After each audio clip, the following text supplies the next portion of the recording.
everyone, welcome back to Our Home Libraries. Today we're going to be discussing A Touch of Darkness, A Touch of Malice, and A Touch of Ruin by Scarlett St. Clair. We've technically already discussed Darkness, but we finished reading the other two that are out by her. So we're going to be doing a mega discussion today, multiple books. If you haven't read all of them.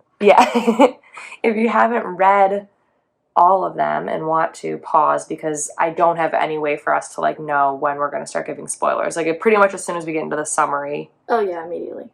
We'll be giving, spoilers.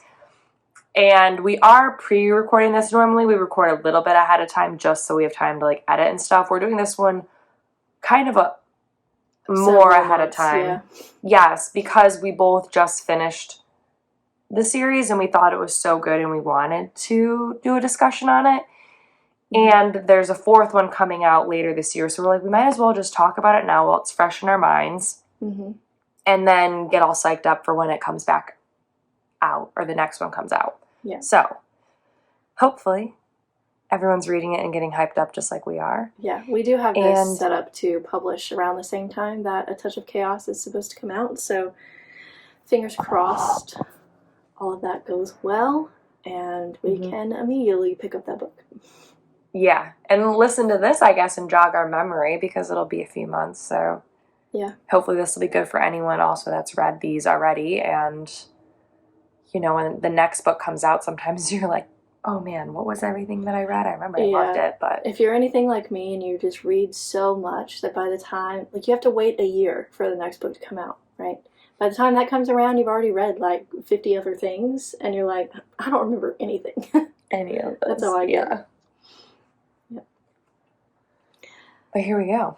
Yeah, so we've done the episode last season on the first book, A Touch of Darkness, and this is all kind of a Greek retelling of Hades, the god of the dead, and Persephone, the goddess of spring. So today we're going to discuss the next two books. They are A Touch of Ruin and A Touch of Malice. And then that fourth book is coming out, A Touch of Chaos. A Touch of Ruin kind of continues the story as Hades and Persephone have their relationship go public.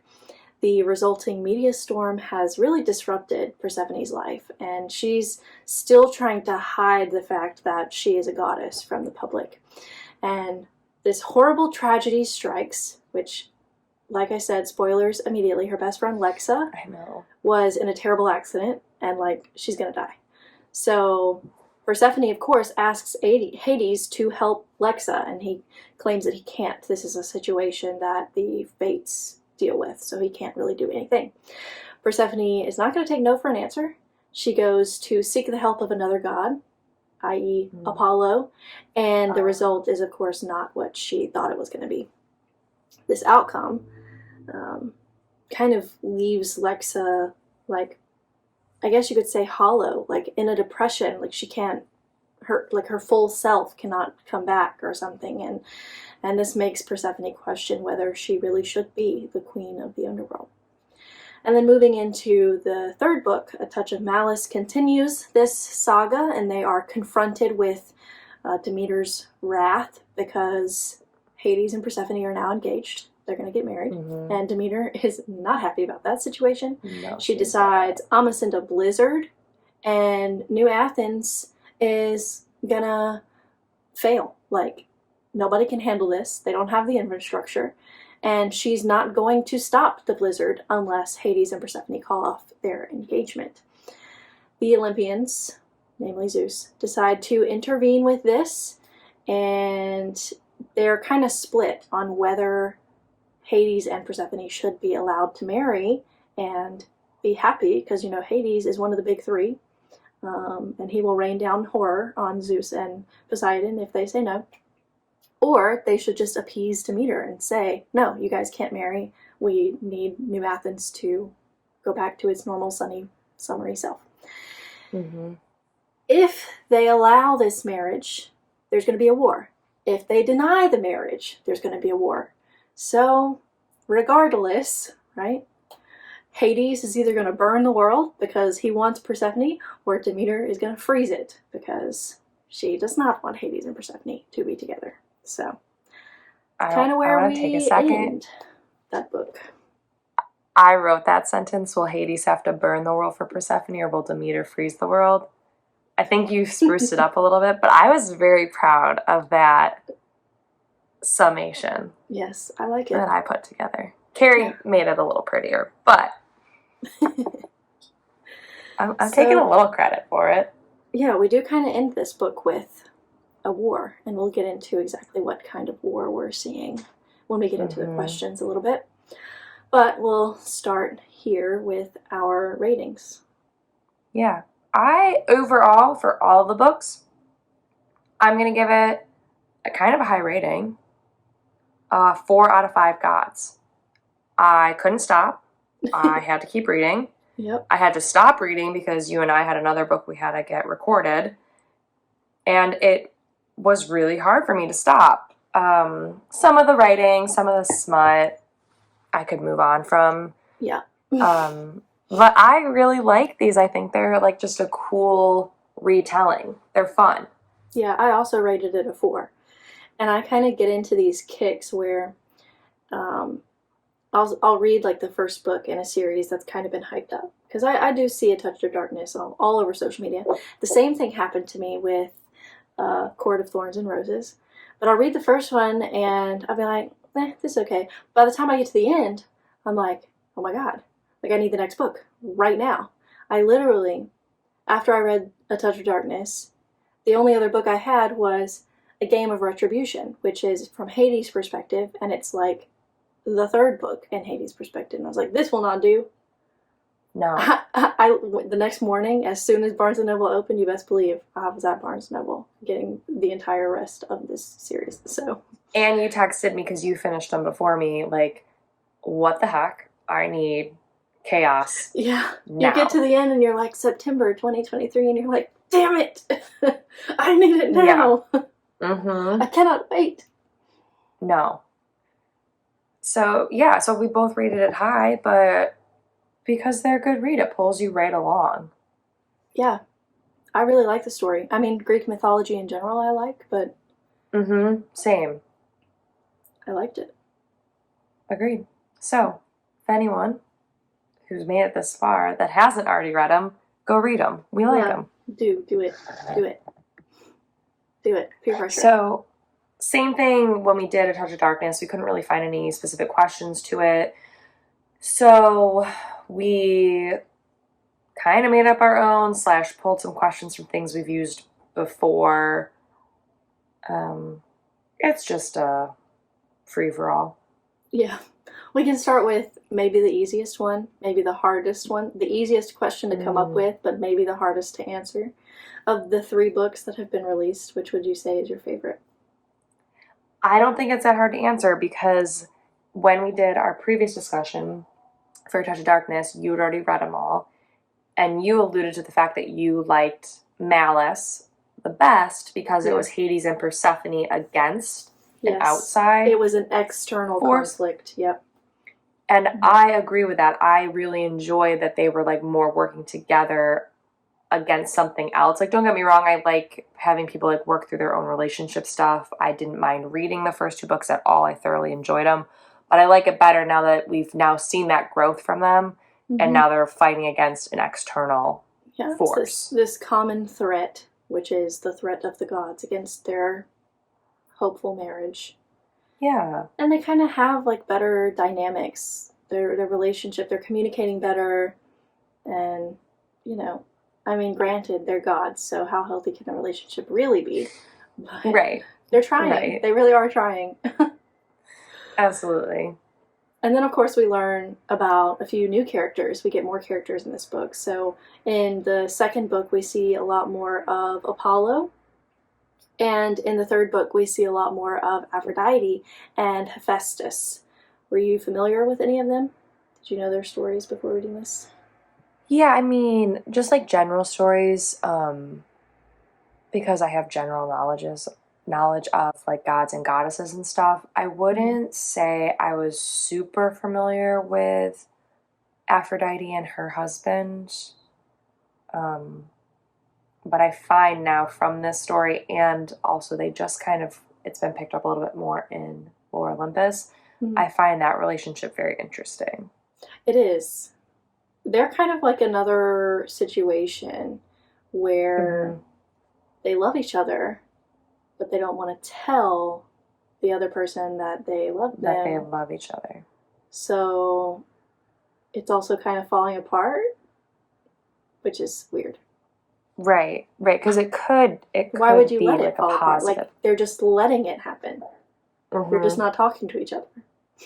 Yes.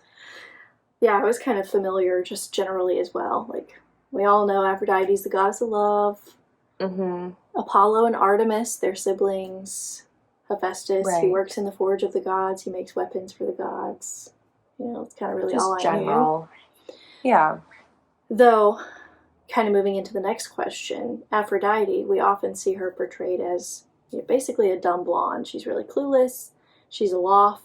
But her portrayal in A Touch of Malice was a lot different. She's very intelligent. She's very family oriented. I didn't really see her as any of the more negative stereotypes in this one. Did you see any depictions that kind of differed from your general knowledge of the character? I guess also I would say maybe Apollo a little bit. Like, we see him in the first book, and Persephone tries to call him out for his BS. But then kind of pretty quickly, you start seeing a shift in their relationship, and you see like a more thoughtful side to him, or that he actually cares about things. And you see a friendship forming. So I felt like we saw a softer side of him, which is interesting because the last time we kind of asked this question from the first book, I said that for Demeter, normally I see like a more nurturing side for her, and in these books, you don't see it at all. No, she's a big bitch in this book.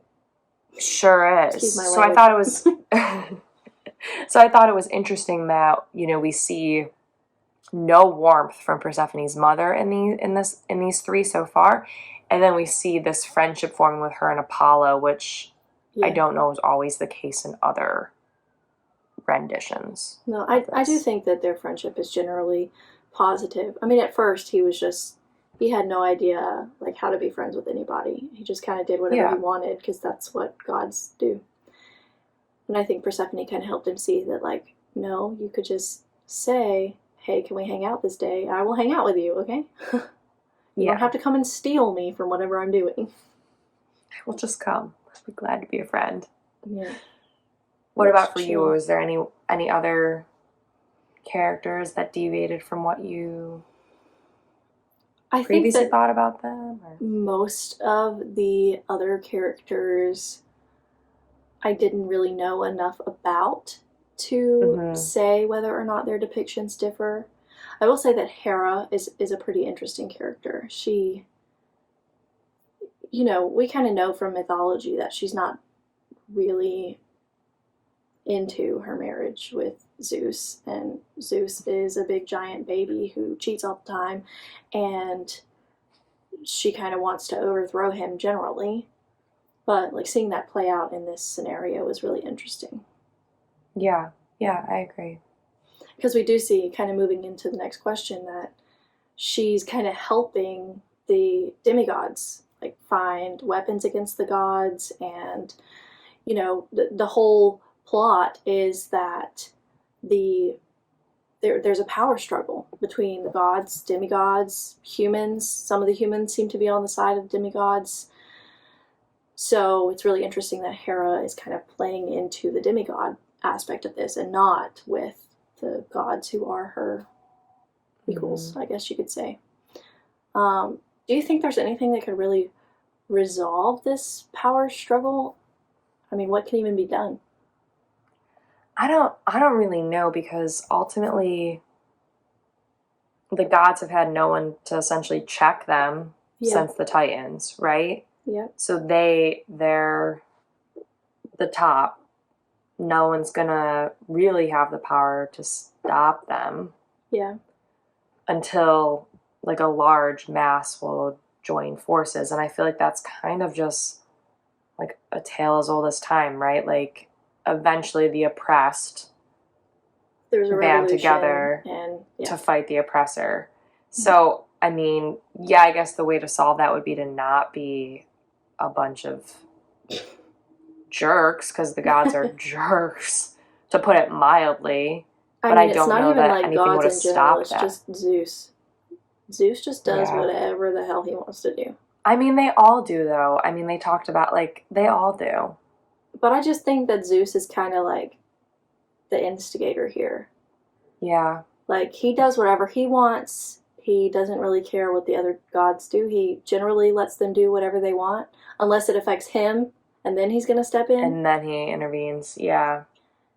So I really think the only way that this conflict could truly be resolved and not pop up again is if Zeus died. But I highly doubt that will happen because he's Zeus. You know what I mean? Right. And they are immortal. So, like, these weapons that Hera is helping the demigods find are super important. Like, they can kill gods.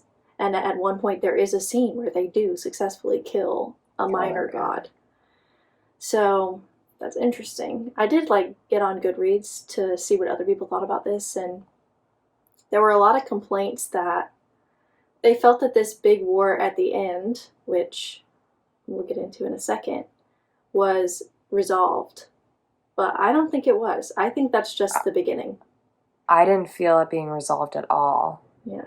I guess we can kind of get into that. I don't think we have a specific question, but at the end, Zeus goes to his oracle to say, like, what's going to happen if Hades and Persephone do get married. And, of course, the oracle is like, the most powerful god in the world will be produced. You know what I mean? So everybody just assumes that that means Hades and Persephone are going to have a child who is super powerful. But Hades kind of bartered away his ability to have children with the Fates during a previous war. So, like, he can't have kids. And nobody's thinking, because, like, we see in the book, there's a conversation between Hades and Persephone where they say that gods who marry kind of get one another's powers. So, like, nobody thinks Persephone is going to be super duper powerful if she marries one of the top three, right? Well, and also no one knows. So Persephone is also a fertility goddess. That has not been brought up yet. Mm-hmm. It will be, and I'm assuming it will be brought up. That itself has a lot of power because there has not been a fertility goddess in a really long time, at least according to, like, Greek mythology, like, if you look into it. Mm-hmm. So there's all this stuff that they don't know about Persephone, and Hades has seen some of her power, mm-hmm. right? Like, he has, and none of these other gods have any idea. Mm-hmm. It's very interesting. So then at the end, you know, they get married, and of course, she can control some of what Hades' domain is, right? And she decides to go to this city that's been kind of destroyed by the blizzard, and she's going to renew the city, and she's going to get rid of all the snow, and it's going to be spring. I mean, she's the goddess of spring, so that's what she's going to do. Zeus is not happy with that. Okay, like, oh, you should not be able to do that. What's going on here? Okay. So he literally is going to start a war, and the gods start picking sides. I think it was like Aphrodite, Hephaestus, Apollo, like all the people who are now friends with Persephone decide to pick Persephone and Hades' side. And now the gods are fighting one another. And that's when this complaint comes in from the book Spear, that Ares throws a spear toward Persephone. Okay, big spoilers here. Ares throws a spear, and Aphrodite steps in front of Persephone. So Aphrodite is the one that is impaled by the spear. But I don't see that as the end. Everybody's like, they all just stop fighting, and then it's over. I literally think it was shock. Like, nobody thought Aphrodite was going to do that. They're all like, oh shit, we just fucking stabbed Aphrodite with a spear, you know? I'm sorry, my language, I'm getting hype, and that's why my language starts getting a little more... It's like that moment, especially, like, we all know when you're, like, younger, and you and your siblings or your cousins, you're all getting rambunctious, and then someone breaks something. Yeah, and then you're and like, everyone freezes. Yeah. And then it was like everyone had to, like, go and, like, regroup and figure out what the entire like next what they're book really doing is going to be like this war between the gods and the war with the demigods. Like, that's going to be the entire fourth book. I mean, it's not over. That's what I How could you think that was the end? How could you think that? I don't think so at all, especially because Zeus is not just going to let that go. That was my point. Zeus does not want anyone to have more power than him, and your girl's knocking. Like, she's coming. Good. She's got some power. So. She's got some mojo, that's for sure. And then we even see this play out further, because after this little altercation, Persephone and Demeter get into kind of like physical, magical altercation. And another big spoiler, Demeter dies. Yeah. So how do you think that Demeter's death is going to play into the storyline of Touch of Chaos? I said it's going to be just that. It's going to be chaos. Yeah, the title. Like, chaos, because Persephone's already had such a strained relationship with her mother. And now, through, because of Persephone, her mother is now dead, right? Like, yes. I don't know how Persephone's going to handle that. Mm-hmm. Will that wake up? She's also the goddess of wrath, I'm pretty sure. I don't believe I'm mistaken. So this darkness in her that Hades talks about all the time, is this going to wake that up even more? Like, I think it's going to be a mess. Yeah. I took this question, to guess how the next book is going to go. I'm really good at guessing plots. Okay. A little off topic, here's a story. Bradley and I were watching Spider-Man, the one where they go to Europe, and the dude with the helmet is in it. I can't think of his name. And I literally guessed the plot in the first 5 minutes of the movie, and he was very mad at me. Anyway, I'm good at guessing plots. But you guessed it. You didn't know. You guessed it. In the first third of the book, Persephone is emotionally gutted. She caused Demeter's death, and Hades, at the end of Touch of Malice, he's captured. So he's disappeared. Persephone has no idea where he is. He's gone. She can't function. One day, Hecate is going to come to her, and she's going to say, get your shit together and learn how to use your powers to find Hades. Right? Second third of the book will be this giant war between the gods and the demigods. Something really dramatic is going to happen to end the war. Okay, like maybe Zeus dies, but he's Zeus. So like I said, probably not going to happen. By the end of the book, Persephone is going to find out she's pregnant. Okay, those are my predictions, and you heard them here first. Yeah, I can see that happening. I wonder if there's going to be, because we said between the gods and the demigods, but I think also Persephone killing a god is going to be the continuation of the fight amongst gods. Right, but I'm also not sure that the gods cared enough about Demeter's anger. Yeah. Because none of them really wanted to pick sides in that situation. Yeah. None of them cared enough. So we'll see. I think Persephone is going to be the only person who is truly affected by Demeter's death. Yeah, that could be. Mm-hmm. But I think Hades is gonna do something that the Fates like, and the Fates are gonna give him back his ability to have children, but not say anything. And Persephone's just gonna. That's gonna be the last sentence. It'll be interesting because. Book 6. And Greek mythology is really murky in regards to Hades and Persephone's children. Like, I could be mistaken. Maybe someone else can tag in the comment section. But there are, like, we've already seen it where is it Hypnos?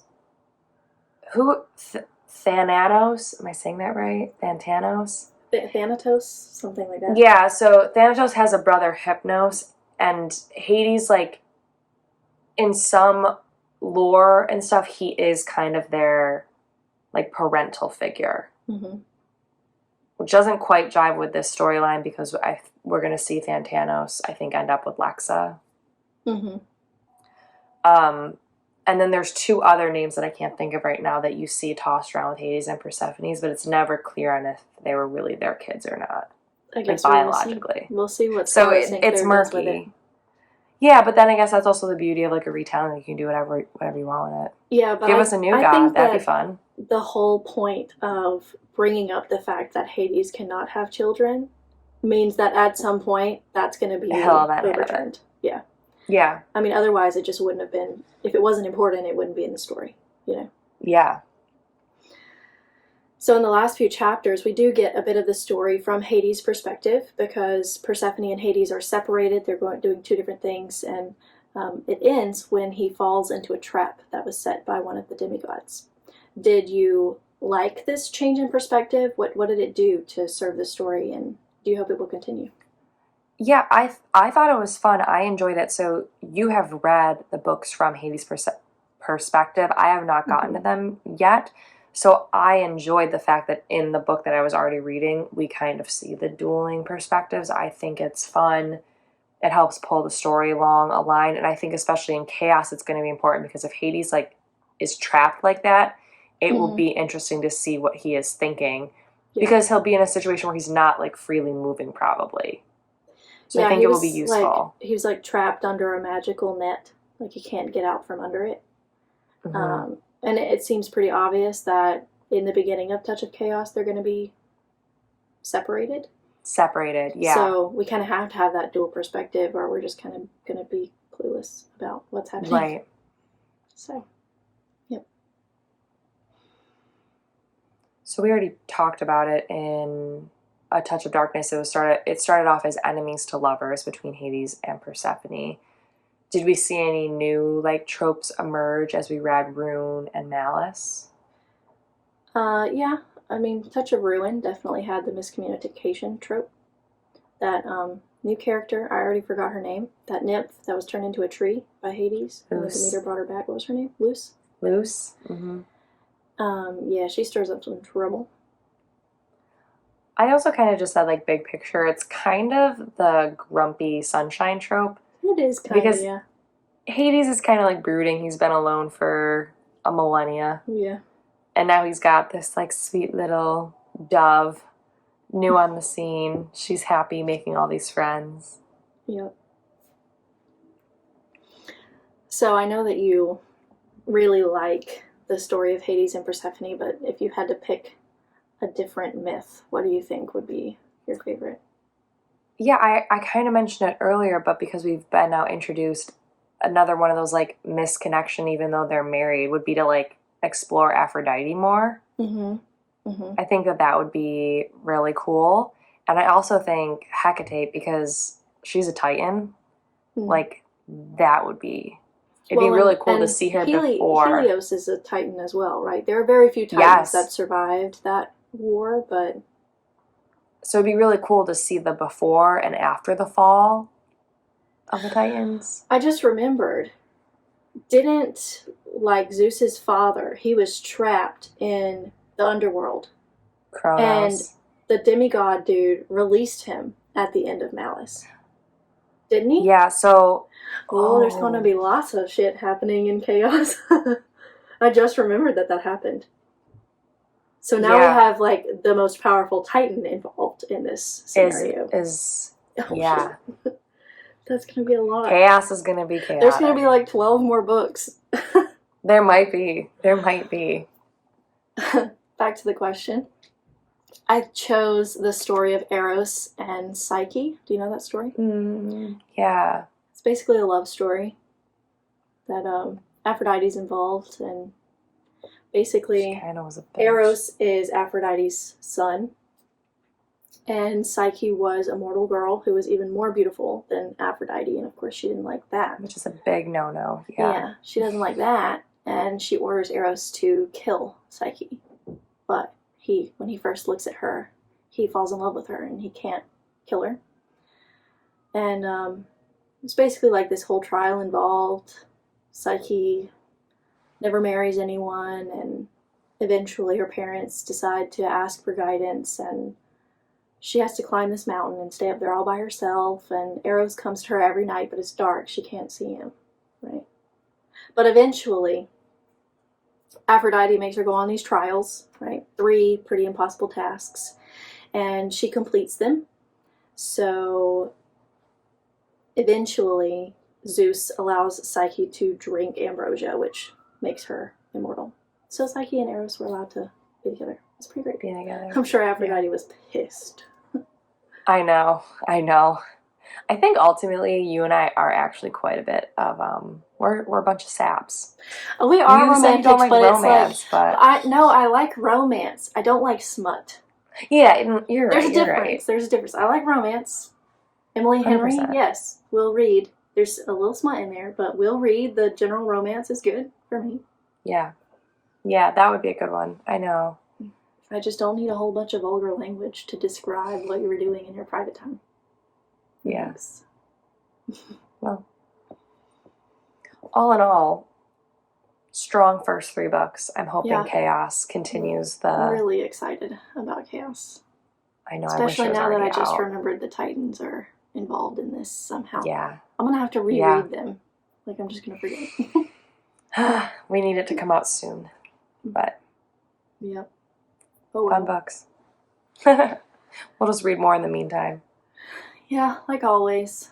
Read other things. Dream about the day that Chaos comes out and we can immediately go to Barnes & Noble and buy it. And then stay up all night finishing it. Yeah, read it in a day. Mm-hmm. Just the usual around here. Yeah. Well, we're about to be re-entering into spooky season. Spooky season! So, we all heard my dilemma last year about horror, but apparently I'm now a convert because we're going to be bringing back Stephen King and we're going to continue with Danny Torrance Yep, in Doctor Sleep. that is what we're doing. So it should be a fun one to kick it off. I'm excited to kind of see how this plays out. Yeah, I like this book a little bit more than The Shining. But I will say, if you guys have ever seen the movie for Doctor Sleep, it definitely plays out a little differently. Because we all know that at the end of The Shining, the Overlook burned down. So, and then in the movie, the Overlook is still there somehow. So, like, that's not how it works, Hollywood. So we'll see. Yeah, very excited. If you enjoyed the conversation today, please be sure to listen to some of our previous episodes and check us out over on Instagram and or Facebook and or YouTube if you're here. And again, all of those are our home libraries. Leave us a flower emoji under the post for this episode. Get creative, whatever flower you like. And leave us some suggestions of books in the comments that you'd like to see us discuss and review. We really appreciate you listening and viewing on YouTube, and we'll speak to you guys next time. Bye! Bye!